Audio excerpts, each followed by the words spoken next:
Karyn Bryant for MMA H.E.A.T. I'm here with former UFC middleweight champion Rich Franklin, and we're here at your new shop, Z-Lin. Yes. Which is here in Beverly Hills. So break it down for us. What exactly is going on here? Gosh, there's so many things going on. We just opened about a week ago, and we're in the middle of Beverly Hills. It's awesome. If you guys could see the other side of what we're looking at, just it's nice weather, people walking by. Celebs nonstop. Yeah, nonstop. Larry King does walk by all the time. Really? I sit at my little table here and I'm like, wave to him. What's up, Larry? But no, so I started juicing several years ago. Actually, my dad died in 2008. He died young of a heart attack, and so as I was getting older, as an older athlete, like, and we were talking about this a little bit about just sugars and things like that, and so I started getting into juicing and how the body, instead of like worrying about just muscle and things like that and only performance, and I didn't realize that these two were tied, but how the body basically like regenerates on a cellular level, giving the body proper nutrients and all that. So I started getting into juicing, and I started doing it for myself. Now I'm at that point where I'm late in my career. I have one fight left on my contract. That'd probably be my retirement fight, and I got to look for what I'm doing next. And so I'm really passionate about nutrition. I'm passionate about fitness and nutrition. These are things I talk to people about. And so myself and my business partner kind of came up with this concept. We'd seen a juice bar, and I said, I love this idea. This is the kind of things that I'm all about. And so we came up with this concept of having a juice bar, and it just the concept morphed as time went on, because like, I don't know if you guys can see behind us, but so we have the juicers, and we do fresh made juicing, and we've only been open a week, and we're also going to have cold pressed juices in the bottles. Okay. We don't have them in. Traffic's slowly picking up, and we're waiting for that to kind of ramp up before we throw a bunch of cold presses in there. We have so many moving parts of the business. That's the thing. We do acai bowls, which I'm hoping the Gracie's. The Gracie school is right down the street. So I haven't been in yet, but they're like, it's literally a block down the street. So I'm going in like with like some acai, which would basically be like my drug for the go in with like a pusher there, and first taste is free, baby. First taste is free. Sydney is she's like the best pusher in the world. Oh yeah, nice. So but we do acai bowls. We have some smoothies. Basically, they're fruit-based smoothies. Okay. Some vegetable-based smoothies. We have superfood smoothies that we do. You have a bakery, I see, as well. Yeah, we right? do. We have gluten-free pastries. Everything in the shop is organic. Like everything in here is organic. We're a non-GMO facility, and so we do gluten-free pastries, and we also do pastries that are basically like no refined sugars, no bleached flours, no trans fats, no animal fats, none of that kind of stuff. And you promise that they taste good. I'll tell you what, we're gonna taste one later. Okay. And you just be honest, like you honestly on the camera, and if you don't think it tastes good, then you just let the fans know. Let you know. No, okay. So the thing, I have a few questions, obviously, because I'm an interviewer and that's what I do. But everybody talks about good nutrition, and I know obviously the juicing is a big part of it. But why is it better to get our nutrients from juice? Why isn't this a salad bar? It's not necessarily better. It's not better to get it from juice. I mean, there are benefits to juicing, and there are also benefits to not juicing. But like, every morning I get up, actually before I came here, because I do this the first thing I get when I get out of bed. But basically, I get up in the morning and I take just a bunch of greens, whatever I have in my house. Like this morning I had broccoli and kale, and I have these typically all the time. Broccoli and kale, some parsley, sometimes I'll do spinach, and I'll just take whatever greens I have, some mint, and I'll throw that in with a grapefruit in a blender, and I'll just blend it rather than juicing it, because in that case, like, you retain the fiber content, and so, which really helps with like insulin response and things like that. And it's important to make sure you're getting enough fiber in your day. But juicing for a lot of people, or blending for that matter, it's more about like, in one single drink I can get in basically an entire day's worth of vegetables. I probably drink more vegetables in my morning drink than most people do eat an entire week. And so I could take all the stuff that I blended this morning and sit and eat it, but it would take me days. Right. I mean, and honestly, like, kale is not the easiest thing to eat. No. Especially raw. Yeah. Right. So that's the benefit of it. So you can. This is great for somebody that's on their lunch break and they're like, hey, you know what? I don't have time to stop for lunch. Let me go in and grab a smoothie or something. And we can juice the vegetables, or we can blend the vegetables, and we'll have people that are coming in asking for that, and just different things. So it's a good alternative, oftentimes for people that are in a rush or just want an extra shot of whatever nutrients they need for the day. We have one juice that we juice that has like radishes in it, and I've never had juiced radish. See, that's where I'm a little dicey, because I'm down with kale, and we make them at home and put, we're gonna have to try it. And all this stuff, but because radish? well, we have one that has red bell. What's good about a radish? What does a radish do for me? Honestly, I don't even know. But the radish seller guy was really convincing. I don't know what specifically, like, because I've never juiced radish before. Okay. We have this Chinese tonic herb and elixir bar here. Oh wow. And Steve is like, he knows his stuff. Like so we have a superfood smoothie that has shilajit in it, and shilajit is this. Shilajit. Yeah, it's Sheila E, not the drummer. It's shilajit. It's the glamorous life. Please tell me you call that drink the glamorous life. No, it's called. Well, there are a couple, but I think that one's called Beauty Fudge. So maybe close enough. But no, but shilajit's like a very, very, very, very dense mineral compound that's found high up in the Himalayas, like in altitude, and he can. Never heard of it. Yeah, he can go a little more in depth about it than I can, because I'm just scratching the surface on that kind of stuff. But it's really cool. I mean, we have these lattes and all this kind of stuff. I'm the kind of person that when I do my juicing, I prefer to come in and actually see what's being made. Yeah. Because it's, the price point on these things, like we sell our juices, they're $7 a juice. They're not cheap. No. I mean, I know you're in Beverly Hills and it's commensurate with what else might be around, but you're also paying high-end ingredients, right? I mean, everything's organic. But here's the thing, though, is when we'll make one of these, and then you can get some watch actually how much vegetation goes into this. And then when you see that, because I had this discussion with my brother, and he said, "Man, that's just so expensive." And I said, "Well, would you go on lunch break to a restaurant at work one day and sit down and have a lunch salad and pay $7 for it?" And he said, "That doesn't seem unreasonable." I said, "I'm giving you the same thing in liquid format. Right. It's essentially the same thing." And honestly, like, to make our juices, you're probably getting about twice as much as you would get in a salad, because the salad takes up more space. So when you reduce things to liquid, like, you quickly see that some things just don't yield a whole bunch of juice. So yeah, it's I don't know. I think I covered it all. You answered it. I have a question. If I add vodka to the juice, where do I end up on the balance of good and bad? Is it a push? Unfortunately, let me see the shot glass. Give me a shot glass, Sid. These are. So unfortunately, the shot's going to come full. All right. There will be no space for vodka. No space. So this isn't an issue that we're definitely necessarily going to have to worry about. It's interesting because you haven't fought in a year, right? Yes. So it's been a year. A year this month. Right, exactly. Yeah. But you look, obviously you're staying in shape. So you mentioned a little while ago. You can use the word amazing. Yeah. If my husband were here, Rich. Yeah, I got you. It's just sometimes the dynamic gets a little funny. Yeah. And then I get a lot of trouble for it. Yeah. But you look great still, and you're staying in great shape. And you mentioned you have one fight left. So what's the status? Where are we going with that? Or I know you're focused on this right now. Yeah. I have the fight left on my contract. I'm 39. Yeah. And I realize it. Like, it's the twilight years of my career, and that's probably going to end up being my retirement fight. When that fight will be, I don't know yet. I basically, like, I came out here to California, and I had immediately signed 2 leases to open up locations, and it's amazing. Try to open a business in California. It's wow. Wow. Yeah. And so, we've had some setbacks and things like that. And to be real honest, like, if we were having this interview back in like March, I would have said, yeah, I'm probably going to have something like, late summer, fall, before the end of the year. Yeah. And so here I am now, and I'm still like, we don't have our second location yet. We've had some issues with the city and stuff like that. And so it's required a lot, way more time than I ever could have possibly imagined. I tell people, like, if the best way I could explain this is that opening this business is that if I were to take like finals week of college and I had overstacked myself with 24 credit hours and then had all my finals on one single day and decided to crash the night before for all those tests, every day of my life has been like that for about the last month. And it's just now getting to a tipping point where it's starting to, like, we have all the people in place and our managers hired, and it's starting to kind of get to that point where I can let the people do what they need to do and kind of oversee things and just be the puppeteer a little bit. But now I'm going to ramp up and do the same thing with the second location.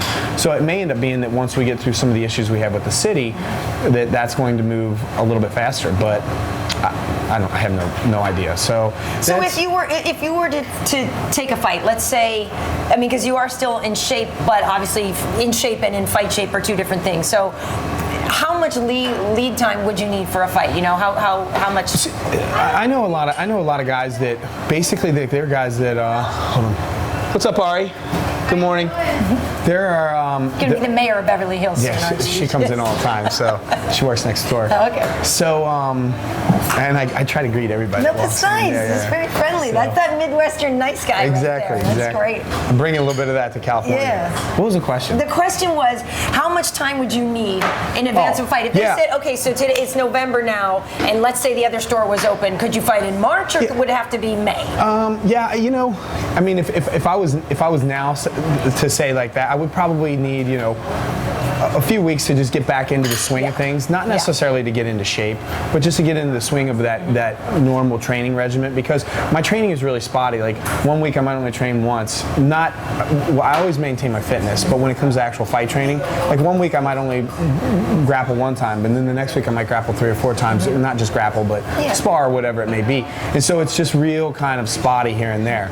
And so I would need a little bit of time just to get back into that set routine. But as far as like, I mean, I know fighters that just let themselves fall out of shape, and they have to get ready to get ready. Right, the first few weeks is losing weight to get ready to go to camp. Exactly. So I mean, as you can see, like I'm not that kind of out of shape. I'm cardiovascular and everything's in good shape athletically. It's just because you got your jump rope. Exactly. Exactly. You need to put like a jump rope plaza something here as well. I just go outside and jump rope. Like, hey, have you guys tried the juice? Yeah. So you tried the juice. This guy, if you guys haven't seen it, the guy's a master. It's funny. I literally remember one of the shows in Vegas, and I was just mesmerized by watching you jump rope. Yeah. It was so fluid, and you barely ever miss. And it's just, I posted a video of me on my Twitter recently, like a month or two back or whatever. We're gonna have to put some of that B-roll interview, and you got this great look, like you could be calculating your taxes in your head. That's You're what like I'm doing. totally at peace. I'm totally doing taxes in my head. Yeah, that's exactly. I'm doing taxes. Figuring out a solution for world peace. Great. And wondering who's gonna win The Voice. Right? Exactly. Actually, you know what, man? I'm so bad. When I came out here, I've been so busy. I don't even have a TV. You don't have a TV? No. You don't get to watch UFC tonight? No. Everything I do is online now. Really? Yeah. Well, that's okay. That's all right. You know what? I trust that, with your background in education and everything, I feel like you're not missing out, and you're going to find the news and the important things that you need to read. Exactly. So in addition to fighting, obviously we know that you've done some acting. You were in The Hammer, the film about Matt Hamill. Yeah. Is there anything else lined up? I mean, you are in Beverly Hills. You are in Hollywood. Yeah. You've got some experience. Yeah. You did Universal Soldier too, didn't you? Or did you do one of those? No. I did my own movie. Oh, okay. It was like a Universal Soldier. Was it? It's called Cyborg Soldier. Cyborg Soldier. Yeah. I knew there was some kind of soldier. And it was with Tiffany Thiessen. Okay, yeah. And all my friends, when I told them, they were like, dude. So hot. Yeah. So, I mean, If you could pick a movie, why wouldn't you pick Hot Girl? Exactly.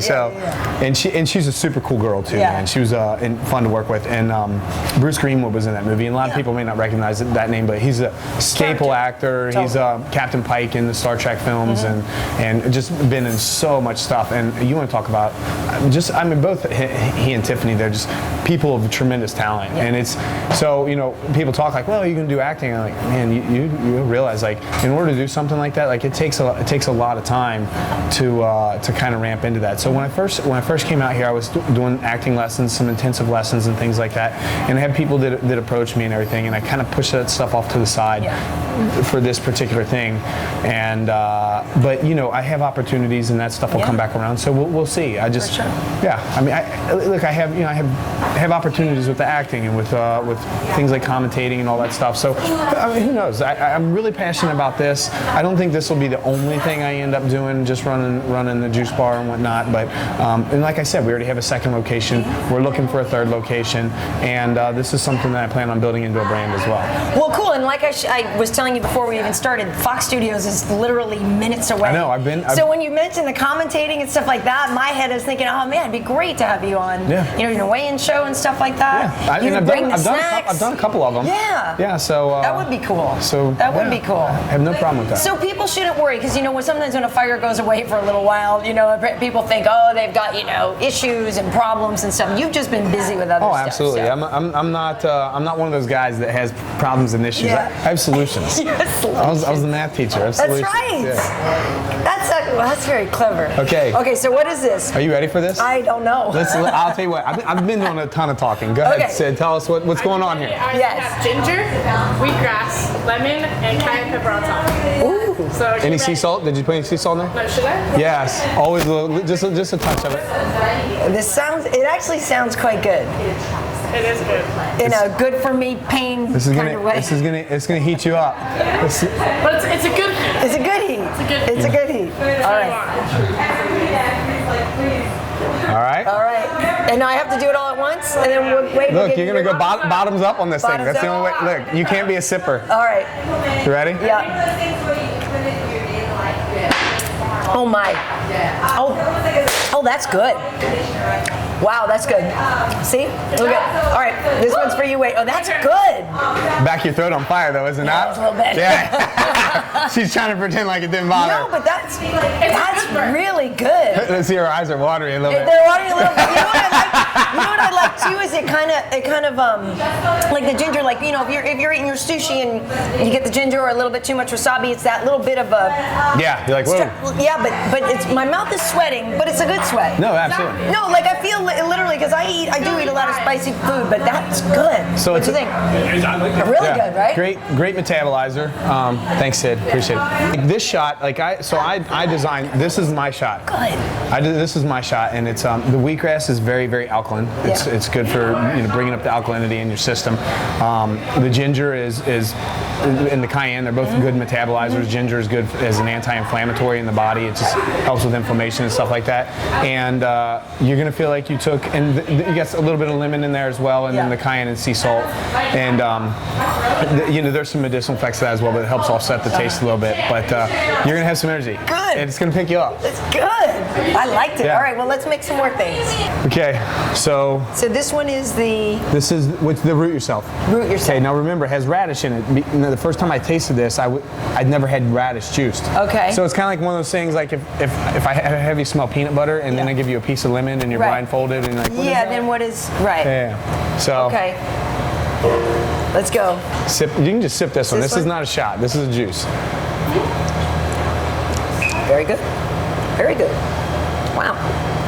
See? Wade, batter up, buddy. Wow, that's delicious. Like it. Yeah.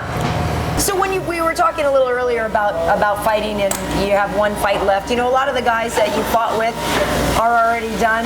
You know, what do you see when you see that? When you see Forrest hanging him up, The last of the Mohicans. Yeah, we know that you know Chuck retired after he fought you, and we know that Henderson is still in it, but you know he's really the elder statesman at this point. Exactly. He's older than me. Yeah, he's 43, I believe. Yeah. So I mean, do you?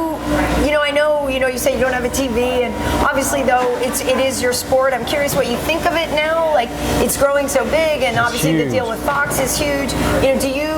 Do you like where MMA is right now? Do you like what's going on? Do you feel that it's different from what you did? Listen, it's different. When I started working for the UFC, my first fight was UFC 42 at American Airlines Arena in Miami. There was a free concert that day, and it crushed the ticket sales for the UFC. I think we had about 8,000 people in attendance, and it was a concert that had like some 90s bands like Bush and maybe Soundgarden was there. I don't even remember, but it had like several 90s bands, and that was what we were up against. The band in 48 states at one point in time. Like I was at the tail end of that and the beginning of the new UFC, and so if we were having an interview back in, say, like 2005 or 2006, and you say, how big do you think this sport would get? I would, it's gotten loud. It's a Is it oscillating? You got to clean it. It gets too much stuff stuck on one side. Yeah. Right. Yeah, the kale, the leafy stuff. But I never would have dreamt that it would have grown like this. And so, yeah, I just think about things like football, the sport of football, like in the 50s and 60s and the 70s, and then suddenly like the 80s it started growing, and then suddenly you see these huge contracts. And so, yeah, man, it stinks that I was on the wave of fighters that was right before that, you know? Yeah. Because now you're seeing guys that are signed like Under Armour and Nike deals and Gatorade. Reebok and all that. Yeah, and so these guys are coming in now. But no, it's like more power to them, man. It's awesome. It's awesome for these guys. And there were guys like me and guys before me that put the work in that needed to be put in for these guys today. And so that's, I'm one of them people, like, I'm glad that, I was on the forefront and after of this thing started growing. So I got to reap a little bit of the benefits, but there are going to be others that'll just reap way more benefits than I got to. And so, yeah. I will say this. I had a long sit-down interview with Anderson Silva once, and he told me that fighting you was the biggest deal for him. He had so much respect for you. You were the man. Yeah. And that was such a big deal for him to have the opportunity to fight you. So I don't know if you knew how much he regarded you. Man, he's always done that. And that's what I told people. I said, listen, losing your belt stinks. Yeah. And so there's always a little piece of my heart that doesn't like Anderson because he took my belt. But no, I honestly couldn't have lost my belt to a better fight. I mean, really. Obviously, when you see now, especially. Yeah, exactly. And so, I mean, not just the man's talent, but he's always been very respectful and humble towards me, and I'm most appreciative about that. And that's why when I was getting ready for Vanderlei the first time, like I came out and Anderson's camp had contacted me and said, hey, we'd love to help you train for this fight. And I came out and I trained with him for a couple weeks, and they really helped me out. And so they reached out. So I've always got a place in my heart for him, and he's obviously a great champion, probably the greatest champion that will enter the octagon, and so I'm glad that I've at least earned that title from him. I'm not sure how that happened exactly, but yeah. Were you surprised that Chris Weidman beat him? I was a little bit surprised. It's not something that you would see on paper, but that's the beauty of sports. You're always you watch the NCAA tournament, you're looking for the upsets and the Cinderella stories and all that kind of stuff. So we'll see. The rematch between the two of them will be interesting. It's I'll just say, like, Chris obviously shocked the world. It'll be you have to at this point in time, like, assess where Anderson is in his career. Like, is he at a point where he's just kind of bored with things, or he wants to move on, or is he, was something off for that camp, or did Chris just have his number that night, or what's going on? But either way, we'll see what happens in the next round. I'll be there. It's going to be crazy. Yeah. It's going to just be crazy. Yeah. It's going to be crazy. I mean, whenever he fights, it's crazy anyway. Yeah. The crowd and everything. But the fact that Chris beat him, and how badly does Anderson want it back this time, or how much better has Chris gotten, and how much confidence will he have knowing he already took out that guy? Yeah, absolutely. I'll tell you, that's one thing that has been this will be a true test for Anderson to see how he bounces back after a loss, because it truly measures a champion. Because after Anderson beat me for my fight, and I mean that was such a decisive win. I mean, I bounced back and I came back and worked myself back to another fight with him, and then I lost the fight again, and then I bounced back. Like after each of my losses, like I'm a fighter who can just kind of say, you know what, I can put that behind me. Like I had a bad night, I had a bad performance, however I assess the situation.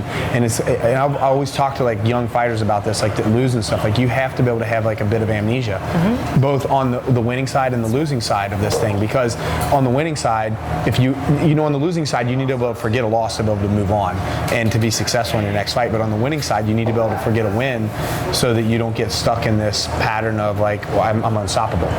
So there has to be a level of amnesia for a fighter, and I've always given that piece of advice to like young fighters or guys that come off of a good loss or even a good win, and I say, look, this was a good night for you, but your next fight you're prepping for a different guy on a different night, and you're going to be a different fighter too, and so you need to make sure that this doesn't, this is not a pattern where you get into a set amount of comfortability because you're winning or because you're losing on the other side of things. So, that's very smart. Yeah. I bet you were a good pretty teacher. Smart guy. I'm just gonna say, I bet you were a good teacher. I was.